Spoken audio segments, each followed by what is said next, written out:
41st millennium is an age of war, but it is also an age of heroes. One force stands between humanity and annihilation. A warrior brotherhood by whose valor civilization endures. They are mankind's foremost defense against a dark and brooding galaxy. They are the Space Marines, the Angels of Death, and they know no fear. Librarians are psychics who survive a chapter's rigorous screening and training to bend the warp for the benefit of their battle brothers. Librarians use their psychic powers to unleash devastating attacks, as well as augment their own physical prowess. Equipped with powerful swords and bolt pistols, librarians are versatile in combat and excel in both long and short-range attacks. Techmarines are mechanical technicians, chosen from those within the chapter with a natural affinity for machines. Their armor is modified to accommodate their cybernetic enhancements, such as a powerful servo arm, which can strike a nearby enemy with devastating effect.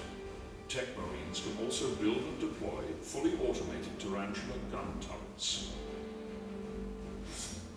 A Vanguard Veteran is formed from those members of a chapter's first company, who have completely immersed themselves in the art of close-quarter combat. Most have completed lengthy service rotations in the chapter's assault squads, their skills tested and honed in the crucible of bloody melee on 1,000 worlds. Sternguard Veterans are ranged weapons experts, facing down the most impossible odds with icy calm and precise bursts of fire.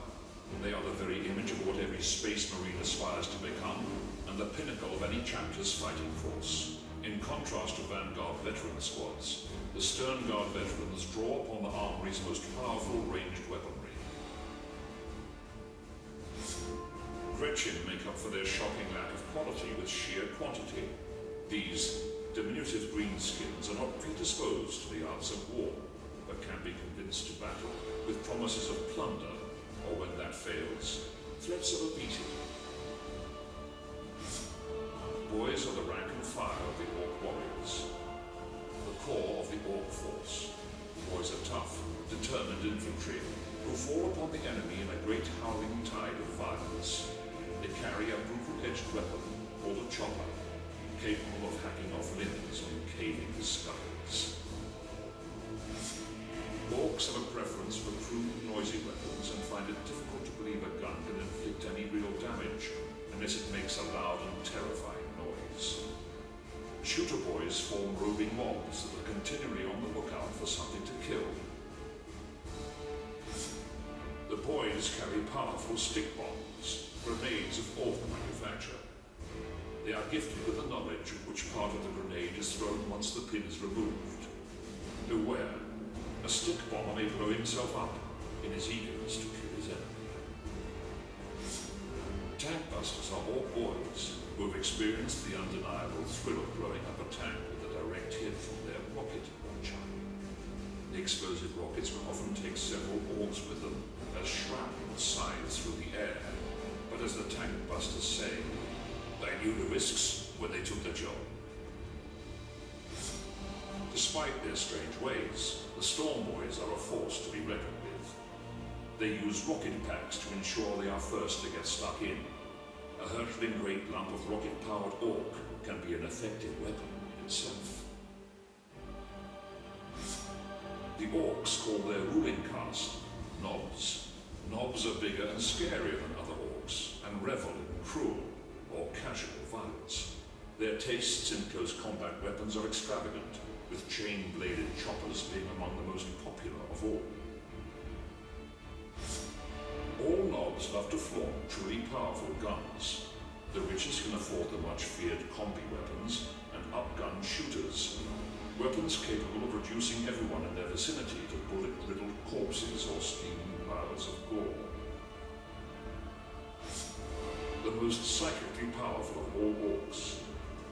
They resonate with the power of sheer Orkiness, and the more Orcs are nearby, the higher the charge held within their bodies until they are crackling and Weirdboy may discharge in a display of pyrotechnics that may blast his enemies to pieces.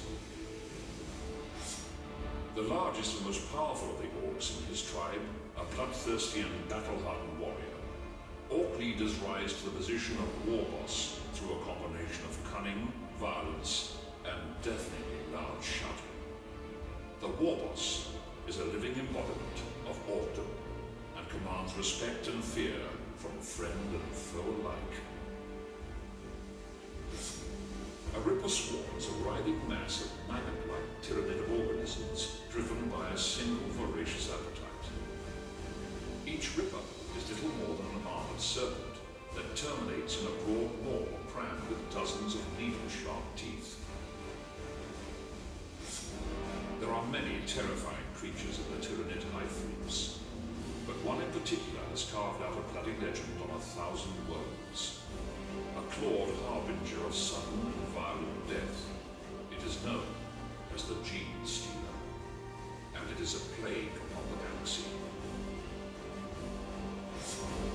Hormagaunts have 4 razor-sharp claws, specifically developed for ripping and piercing flesh and armor alike.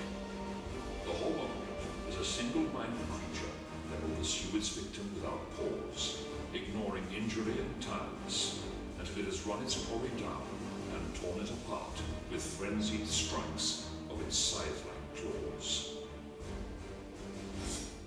Termagants are fast, agile, and cunning creatures.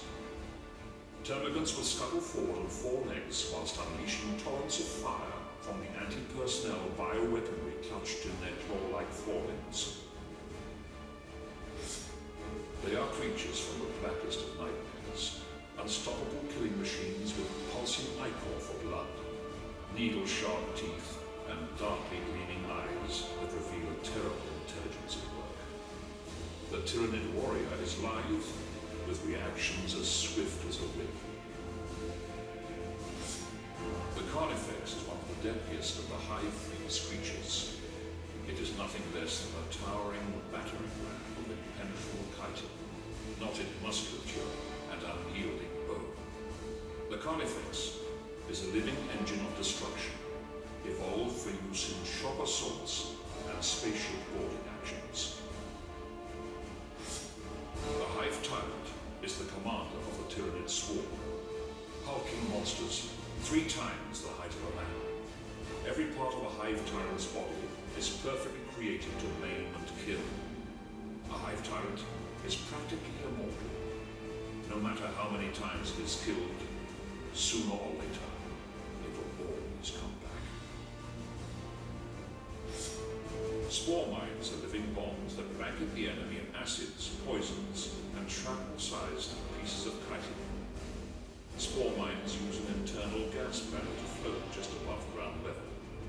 They are possessed with a rudimentary intelligence and will detonate not on impact, but when they sense the proximity of a non-Tyranid life form.